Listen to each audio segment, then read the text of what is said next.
రైతుల గోదాం సమస్య చిన్నదా? ఏం తమాషాలు చేస్తున్నావా? జాబ్ చేయబట్టి ఎన్నేళ్ళవుతుంది?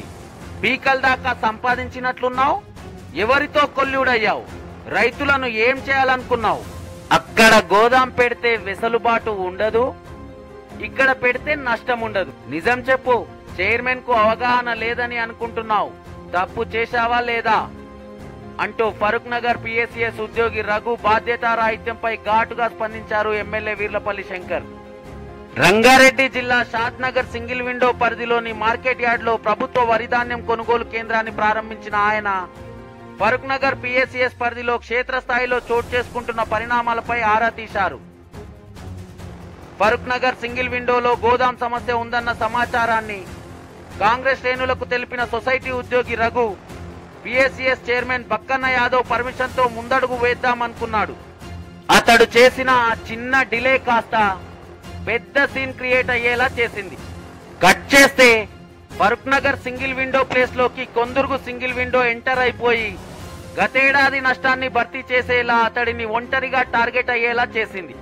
గత సంవత్సరం ఫరూక్ నగర్ పిఎస్సిఎస్ పరిధిలో ప్రభుత్వ వరిధాన్యం కొనుగోలు కేంద్రంలో వెలగబెట్టిన ఘనకార్యం, వాటి లెక్కలపై సీరియస్ అయిన కాంగ్రెస్ మండల శ్రేణులు విషయాన్ని ఎమ్మెల్యే దృష్టికి తీసుకెళ్లారు.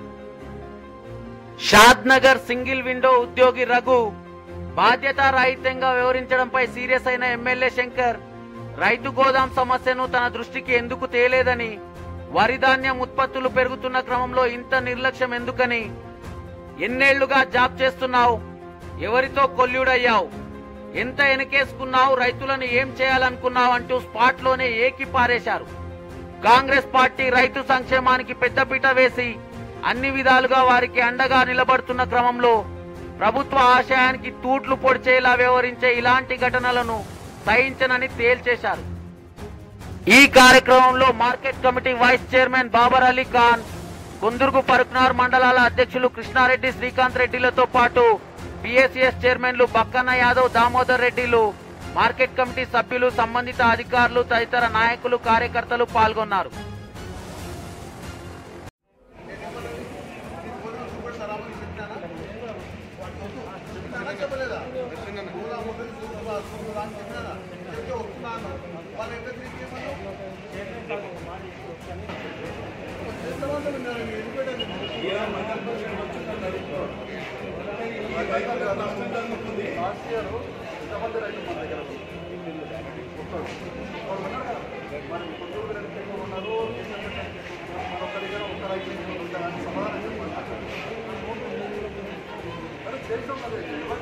ఇంకా సోయి ఉండాలి కదా, నీకు ధాన్యం వస్తుంది, నీకు ఆ సోయి ఉండాలని నీకేమన్నా ఇబ్బంది ఉంటే నాకు చెప్పాలి కదా, చెప్పాలా వద్దా చెప్పు.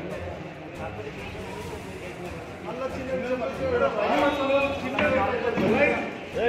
నన్ను అడగాలి కదా నువ్వు.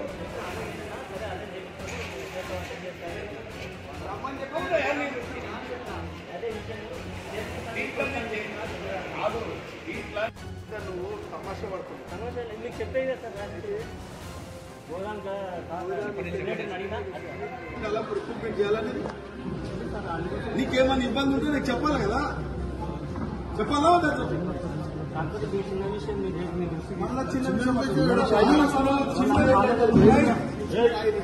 విషయం నీకు గోదాం దొరకలేదు అంటే నన్ను అడగాలి కదా నువ్వు.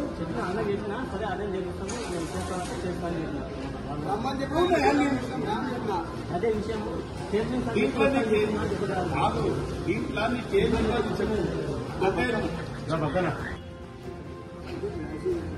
అంతా నువ్వు తమాషా పడుతున్నావు. సమస్య మీకు చెప్పే కదా సార్, రాజు గోదాం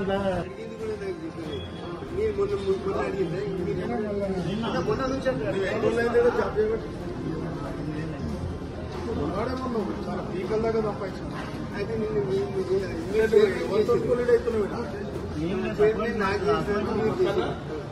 దేశం ఏదైనా ఇది పెద్ద ఇష్యూగా మనము ఇప్పుడు వరదాన్ని ప్రభుత్వము సిద్ధంగా ఉంది.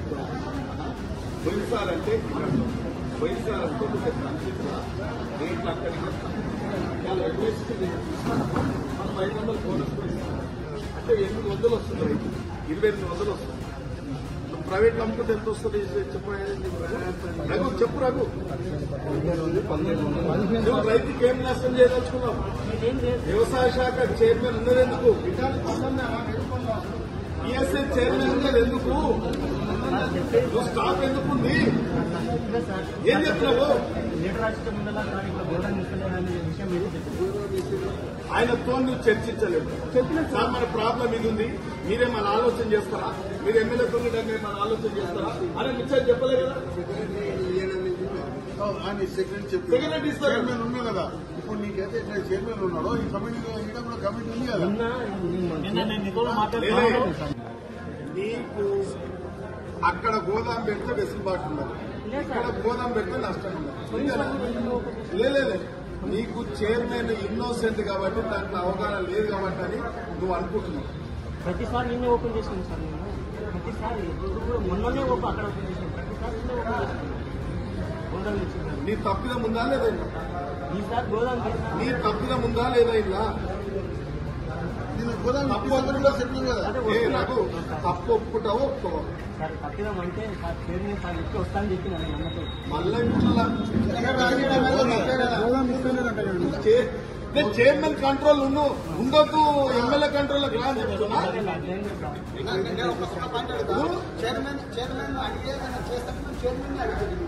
అది కాదు వాళ్ళు వస్తాను చెప్పినావు.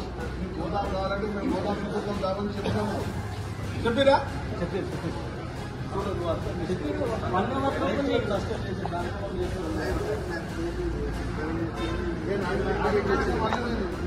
మీరు అడిగితే నేను చేయమా? పని చేయమా? అవసరంగా ఇప్పుడు